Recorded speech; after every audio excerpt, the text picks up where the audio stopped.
What if I told you that the most dangerous force in history is not evil, but stupidity?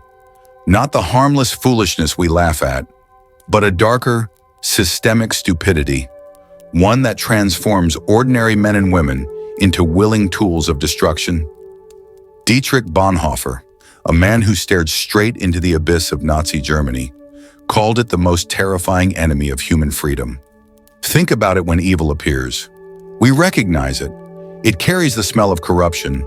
It provokes resistance.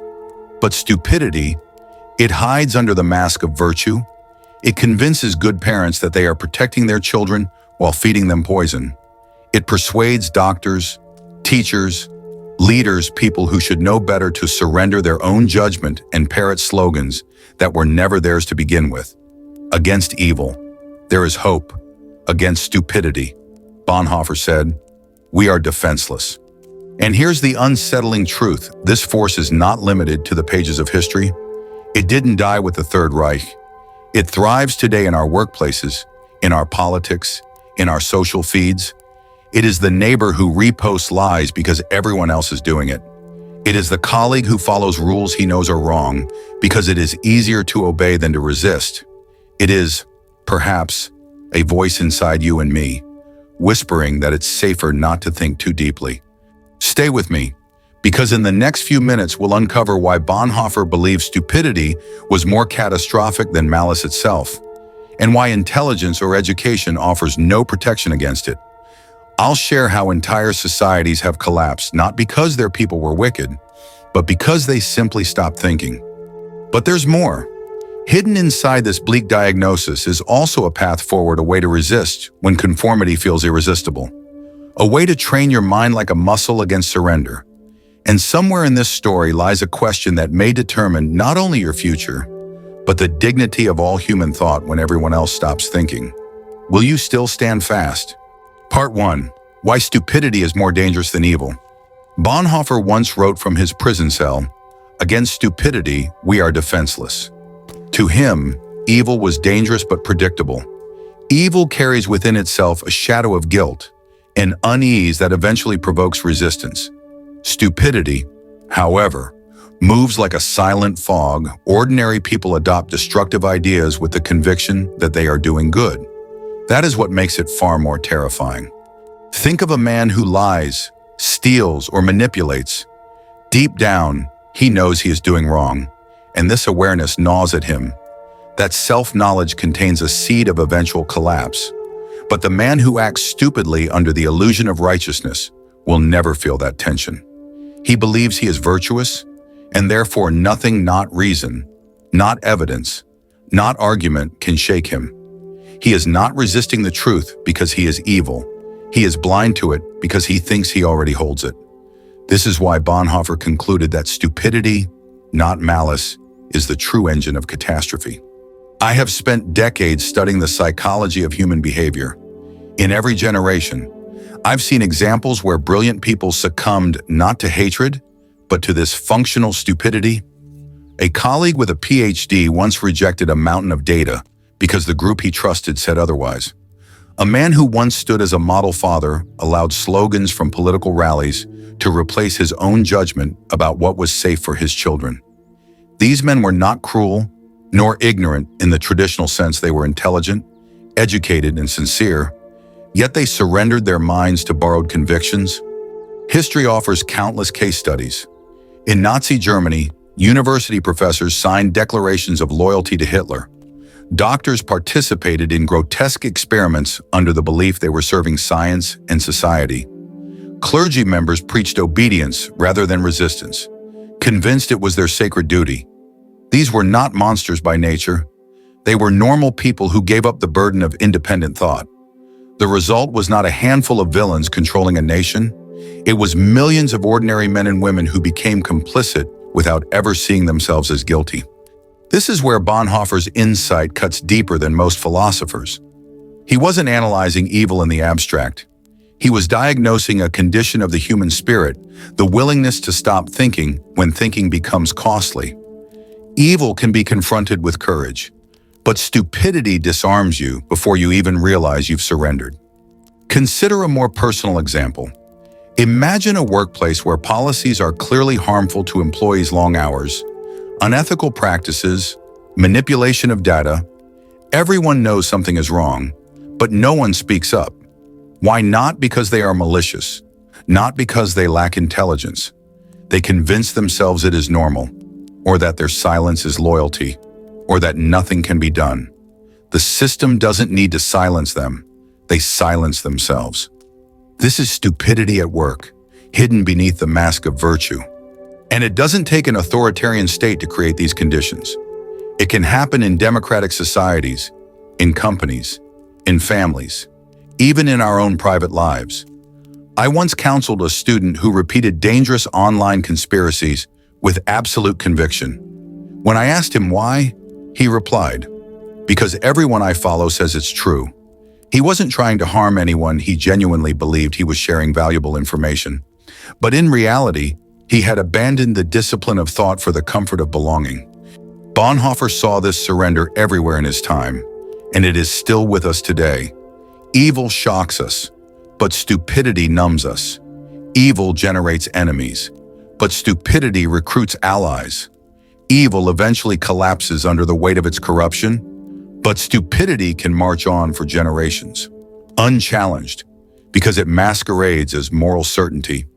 So the question becomes, how do we recognize it? How do we detect when a neighbor, a friend, or even ourselves have slipped into this silent compliance? The answer is not found in IQ tests or academic credentials. Bonhoeffer made it clear intelligence and education do not immunize us against stupidity. In fact, the more intelligent a person is, the more elaborate their justifications may become once they have surrendered their independence. This is the chilling paradox. The scientist who once prided himself on logic can become the most persuasive defender of lies. The parent who loves deeply may become the most zealous promoter of harmful ideologies. Stupidity weaponizes virtue itself. That is why Bonhoeffer warned that when stupidity takes hold, we are defenseless. And yet, within that defenselessness lies the first step of awareness.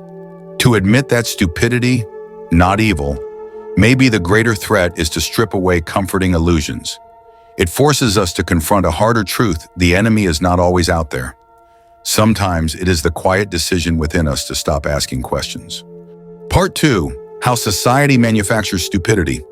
When Bonhoeffer observed his fellow citizens surrendering their judgment, he was witnessing a phenomenon that psychology would later confirm in chilling detail. Stupidity, as he defined it, was not the lack of mental capacity, but the willingness to outsource thought to authority or to the crowd. And modern experiments have shown how frighteningly easy it is for ordinary people to fall into this trap. Take Stanley Milgram's obedience experiment at Yale in 1961. Volunteers believed they were administering electric shocks to another person, each shock increasing in intensity. The subject on the other side screamed, begged, even fell silent as though unconscious. Yet 65% of participants continued to deliver what they thought were lethal shocks simply because a man in a white lab coat told them to. These were not psychopaths. They were teachers, accountants, fathers, mothers. They did not act from cruelty but from surrender. They handed over their conscience to an external authority. Now compare this to Bonhoeffer's Germany. Millions of citizens were not sadists eager to inflict pain. They were obedient, conforming, convinced they were serving something greater. When Milgram's results came out, it was as if the laboratory had reconstructed, in miniature, the moral collapse of an entire nation. But obedience is only one part of the equation. Solomon Asch's conformity experiments in the 1950s revealed another mechanism. Students were asked to judge line lengths in a group. When everyone else deliberately gave the wrong answer, 3 out of 4 participants followed the crowd at least once, even when their own eyes told them otherwise. This simple test showed how fragile independent thought becomes in the presence of group consensus. Bonhoeffer's genius was to recognize that stupidity is not an individual defect, but a sociological disease. Alone, a person might think clearly. Surrounded by a group repeating slogans, that same person abandons reason to preserve harmony. In a crowd, the desire to belong outweighs the duty to see. And if the 20th century demonstrated this with experiments, the 21st has industrialized it. Social media platforms, powered by algorithms, have perfected what authoritarian regimes once struggled to achieve. They do not need soldiers to silence dissent. They need only to feed users what they already want to believe. Echo chambers replace critical thought with endless affirmation. Misinformation spreads 6 times faster than truth, not because people are evil, but because it feels good to read what validates us. I once encountered a friend, an engineer by profession, highly intelligent, who insisted on sharing articles claiming that vaccines contained microchips. When I asked if he had verified the sources, he admitted he had not. But everyone in my group chat believes it, he said. Here was a man capable of complex mathematics, surrendering his reason to the comfort of collective ignorance. That is Bonhoeffer's stupidity in action, functional, systemic, and entirely convinced of its own virtue. The danger today is not simply false information. It is the architecture of platforms designed to reward speed over accuracy, outrage over nuance. A lie that provokes anger will travel around the world before a truth, laden with complexity, can take its first step. And once a group embraces that lie, reason has no doorway left. As Bonhoeffer observed, arguments fall on deaf ears. Consider how this plays out in politics. Campaign slogans reduce complex policy into 3 or 4 words. Build the wall, yes we can. Make America great again. These phrases bypass analysis and appeal directly to emotion. Whether one agrees with the sentiment is beside the point. The structure itself discourages thought. It invites citizens to chant rather than to deliberate. And in chanting, people feel righteous, certain, even moral, while in reality they have surrendered their independence. It is tempting to believe that intelligence protects us. But as both Milgram and Ash proved, intelligence does not matter when authority or the group applies pressure. The clever may rationalize their obedience with greater sophistication, but the result is the same intellectual surrender. This is why Bonhoeffer insisted stupidity was more dangerous than malice. Evil requires intention. Stupidity requires only compliance. And compliance can be manufactured on a mass scale with frightening ease. Think of the Salem witch trials. Neighbors testified against one another, not out of hatred but out of fear, conformity, and the conviction they were defending their community. Or the Red Scare in America, when patriotic citizens ruined reputations not because they enjoyed cruelty, but because they were told it was necessary to protect democracy. These were not villains. These were ordinary men and women acting under the spell of collective stupidity. The lesson here is brutal. If you place ordinary people under enough social pressure, most will abandon independent thought. They will do harm while believing they are doing good. And once that belief takes root, correction becomes almost impossible. I have seen this dynamic in my own field of psychology. A theory becomes fashionable, backed by prestigious journals and powerful institutions. Young researchers repeat it not because they have tested it, but because to question it would mean professional isolation. The slogans of science replace the spirit of inquiry. That, too, is Bonhoeffer's stupidity alive not only in politics, but in academia, religion, business, and every corner where belonging matters more than truth. So the question becomes sharper if the structures of our society are designed to manufacture stupidity. What hope do we have? Bonhoeffer's answer was not optimistic. He believed that only the costly decision to think for oneself could resist the tide. But even then, the risk of being crushed by the group remains. Which brings us to the deeper challenge to recognize that the enemy is not only external manipulation, but the weakness within us that longs for ease over effort, harmony over honesty, certainty over truth. Part 3. When the educated betray their own minds. Bonhoeffer's theory did not emerge from abstract speculation. It was forged in the furnace of Nazi Germany, where he witnessed something more disturbing than propaganda: the complicity of the educated, professors, doctors, clergy, and respected leaders, men and women who had once been guardians of knowledge and morality, chose to abandon their own judgment. They did not simply make mistakes. They surrendered the very faculty that made them human, the capacity to think independently. This was the shock that broke Bonhoeffer's faith in rational discourse. He had grown up in an intellectual household, the son of a renowned psychiatrist. He believed in education, in debate, in reason. Yet as Hitler rose to power, Bonhoeffer watched the intellectual elite trade inquiry for obedience. University professors swore loyalty oaths. Physicians justified inhumane experiments as science. Pastors preached submission to political authority, twisting scripture into a weapon of compliance. Here was the bitter irony: the very people most trained in critical thought were among the first to bend. Why? Because education and intelligence are no shield against stupidity. In fact, they can become tools of its defense. A clever man can weave more elaborate excuses for his surrender than a simple man ever could. I recall attending a conference years ago where a brilliant scholar presented data that contradicted the prevailing orthodoxy of the time. His arguments were precise, his evidence compelling. Yet when the discussion ended, nearly everyone dismissed him. Not because his reasoning was weak, but because accepting it would mean challenging a powerful consensus. They valued their standing in the group over the discipline of truth. Watching it unfold, I thought of Bonhoeffer. Stupidity does not always shout, it often wears the mask of sophistication. History repeats this pattern again and again.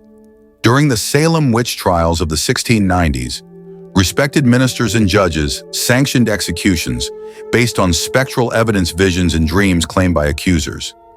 These men were not illiterate peasants. They were pillars of their communities, convinced that killing their neighbors was a holy duty. Their education only gave their errors more authority. In the 1950s, during the Red Scare in the United States, patriotic Americans, politicians, journalists, even professors denounced colleagues as communists with little or no evidence.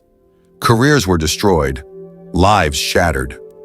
The accusers believed they were defending democracy, yet they had abandoned its most basic principles: fairness, evidence, and reason. Once again, educated people became instruments of fear, not because they were evil, but because they surrendered their independence to the crowd. Bonhoeffer saw this dynamic firsthand in Germany. He recognized that the danger of stupidity lies precisely in its sincerity. Evil men know they are corrupt. Stupid men believe they are righteous. And when the educated fall into this trap, their influence amplifies the damage. A foolish parent may harm his children, but a foolish professor can mislead an entire generation. Let us be clear, stupidity in Bonhoeffer's sense is not ignorance. Ignorance can be corrected with knowledge. Stupidity is willful and active refusal to think, often disguised as loyalty, patriotism, or faith. And this refusal is contagious. When a respected figure chooses compliance, others follow, believing that if someone so knowledgeable supports the cause, it must be right. In this way, stupidity spreads through society like a plague. I once had a student who asked why intelligent people supported tyrants. I told him because thinking independently is costly.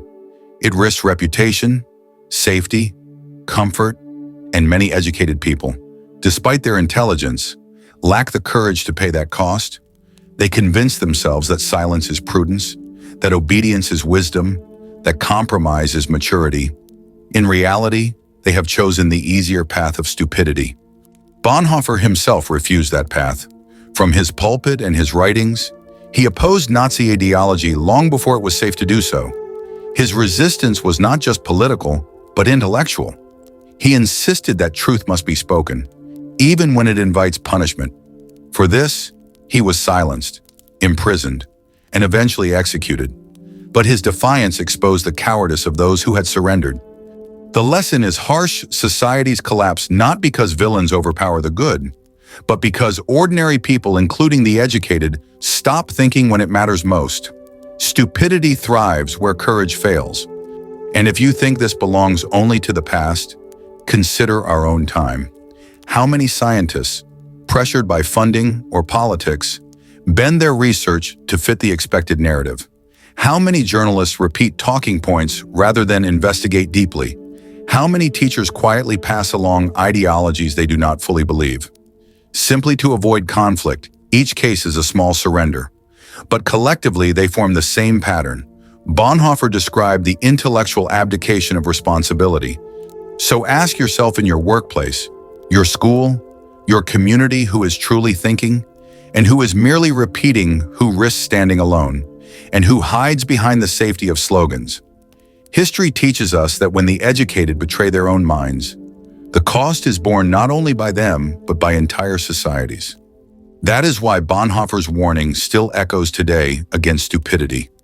We are defenseless, and when those entrusted with knowledge abandon their duty, the rest of us suffer the consequences. Part 4. The Cost of Thinking, Bonhoeffer's Path to Resistance. Bonhoeffer knew that stupidity could not be defeated by argument or protest alone. Logic bounces off a mind that has chosen surrender. What he proposed instead was something he called costly grace. It meant embracing the burden of independent thought, even when it invites danger, isolation, or ridicule. In other words, resistance to stupidity requires sacrifice. Most of us prefer what Bonhoeffer called cheap grace, the comfort of belonging without responsibility, the appearance of virtue without the labor of truth. Cheap grace is easy, it costs nothing. But costly grace demands the courage to think when everyone else stops thinking. It means risking your reputation by asking uncomfortable questions. It means facing the loneliness that comes with dissent. And it means accepting that truth may come with a price you cannot avoid. I have lived long enough to see how rare this courage is. In my career, I've sat in boardrooms where every executive knew a project was flawed, but no one dared to voice it. I've watched students nod along with prevailing ideologies they privately doubted, because disagreement threatened their social standing. In each case, the cost of truth was too high, so they chose silence, compliance, stupidity. Bonhoeffer himself refused that bargain. He joined the resistance against Hitler, knowing it could and eventually did cost him his life. His decision was not reckless bravado. It was the recognition that to remain human, he could not surrender his conscience. Costly grace demanded he stand fast, even when standing fast meant standing alone. But how do ordinary people practice this in daily life, where the stakes are not prison or execution, but ridicule, rejection, or inconvenience? The answer lies in cultivating intellectual humility, the discipline of recognizing that our knowledge is incomplete, our beliefs provisional, our certainty dangerous. Intellectual humility begins with a simple phrase, "I might be wrong." These words disarm the arrogance of stupidity. A person convinced of their absolute correctness cannot be corrected. A person who admits their limits remains open to truth. Bonhoeffer would argue that this openness is not weakness, but strength. It is the antidote to the stubbornness of stupidity. Consider how rarely we hear this phrase in public discourse. Politicians promise absolute certainty. Influencers present their opinions as unshakable truth. Social media rewards confidence, not caution. To say "I don't know" in such an environment feels like defeat, but in reality, it is a radical act. It is costly grace applied to thought. I have tried to live by this discipline in my own research. Decades ago, I became deeply convinced of a particular psychological theory. I published papers, gave lectures, defended it with passion. Then new evidence emerged that contradicted my view. At first, I resisted, dismissing the data as flawed. But slowly, painfully, I realized I was clinging to my position out of pride, not truth. Admitting I was wrong cost me prestige and forced me to rebuild much of my work. Yet in hindsight, it was one of the most liberating choices of my career. Intellectual humility saved me from the comfort of stupidity. Bonhoeffer would remind us that resistance is not grand gestures, but daily habits. Just as muscles atrophy without exercise, the capacity for independent thought weakens when unused. If we want to resist stupidity, we must train our minds deliberately. Think of it like mental calisthenics. Each week, expose yourself to arguments that contradict your beliefs, not to torture yourself, but to test your convictions. Read the newspaper from a source you normally distrust. Listen, not to agree, but to examine. If your beliefs survive the scrutiny, they become stronger. If they collapse, you have gained truth. This practice is the intellectual equivalent of lifting weights, uncomfortable at first, but essential for strength. Another exercise is what I call productive ignorance. Whenever you feel absolutely certain about a claim, ask yourself what evidence could change my mind if you cannot name any. That is a red flag. It means you are clinging to belief, not pursuing truth. Stupidity thrives in certainty. Humility thrives in questions. And perhaps the simplest practice of all, pause before you share. In a world designed to reward speed, slowing down is a form of rebellion. Take 60 seconds to verify information before posting it. That brief hesitation interrupts the algorithmic cycle of emotional reaction. It transforms you from a passive participant in stupidity into an active resistor. None of these practices are glamorous. They will not earn applause. In fact, they may cost you friendships, popularity, or comfort. But they are the quiet disciplines that Bonhoeffer believed keep us human. Thinking is not free, it is costly. But the alternative, surrender, costs even more. As I reflect on my long years of study, I see that the tragedy of our age is not that people are less intelligent, but that they have grown comfortable in not thinking. Bonhoeffer's call to costly grace remains urgent. Will you choose the ease of compliance or the discipline of independence? The answer is not theoretical. It shows itself in the small choices of daily life, whether you share unverified news, whether you silence your doubts to remain popular, whether you dismiss opposing voices without listening. Each decision tilts you toward costly grace or cheap stupidity. Bonhoeffer's example stands as a reminder that the true battlefield is not the streets, but the mind. The tyrant wins not when he silences you, but when you silence yourself. Part 5. Who stands fast in the age of artificial stupidity? Bonhoeffer never saw the world we live in now, an age where misinformation spreads in seconds, where artificial intelligence can fabricate entire realities, where algorithms know our weaknesses better than we do. And yet, his warning echoes louder than ever. He feared the power of stupidity because it disarms us from within. Today, that disarmament is not merely social, it is technological. In Bonhoeffer's time, propaganda spread through newspapers and radios. It was dangerous, but at least it was blunt. Now, we face something far more sophisticated. Social media platforms track every click, every pause, every emotional reaction. They feed us content designed not to inform, but to provoke. And what do they provoke? Outrage, certainty, tribal loyalty, the very soil in which stupidity thrives. Consider the pandemic.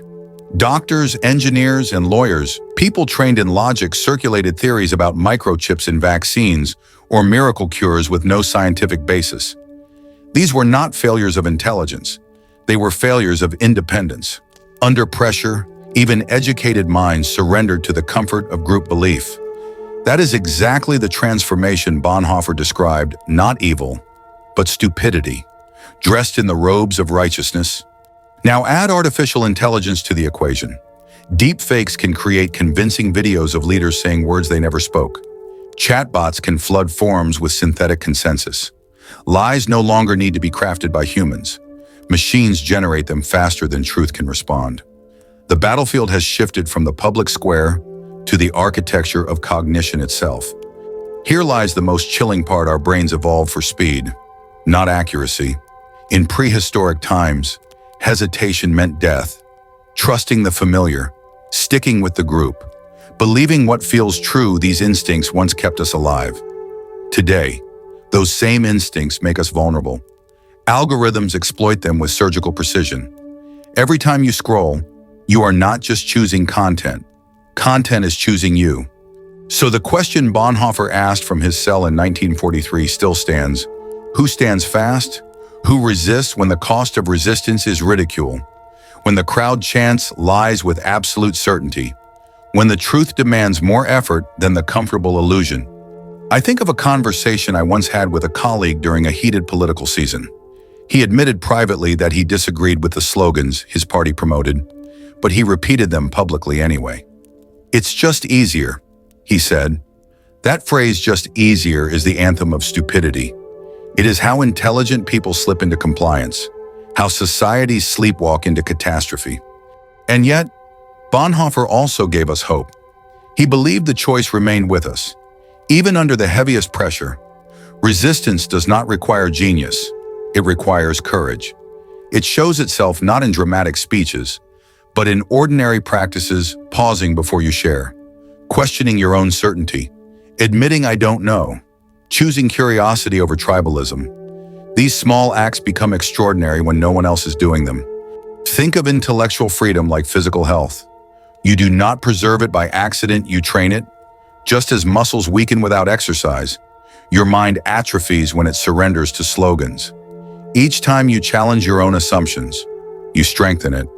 Each time you resist the urge to join the mob, you protect it. The tragedy, as Bonhoeffer warned, is that surrender feels easier. Stupidity often masquerades as liberation. It feels like belonging, like safety, like certainty. But it is a certainty purchased at the price of your own humanity. To stop thinking is to stop being fully human. So here is the challenge in an age of artificial stupidity. Will you keep thinking when deep fakes flood your screen? When falsehoods feel more comfortable than truth? When algorithms whisper what you want to hear? Will you still pause, still question, still resist? Bonhoeffer paid with his life for refusing to surrender. We are not asked for the same cost, but we are asked for vigilance, eternal vigilance, not against some distant enemy, but against our own desire for ease over effort. And that brings us to the heart of it. The fight is not about intelligence, nor about education. It is about commitment. Commitment to remain curious when certainty seduces you. Commitment to slow down when speed tempts you. Commitment to stand fast when the world around you kneels to the idol of convenience. Every day presents the choice Bonhoeffer left us. Will you surrender your mind for the comfort of belonging, or will you bear the cost of independence? Remember this: every time you choose curiosity over certainty, evidence over emotion, thought over reaction, you are not just defending yourself. You are defending the very possibility of human wisdom in an age designed to erase it. So I ask you now, the same question Bonhoeffer asked in his darkest hour: who stands fast?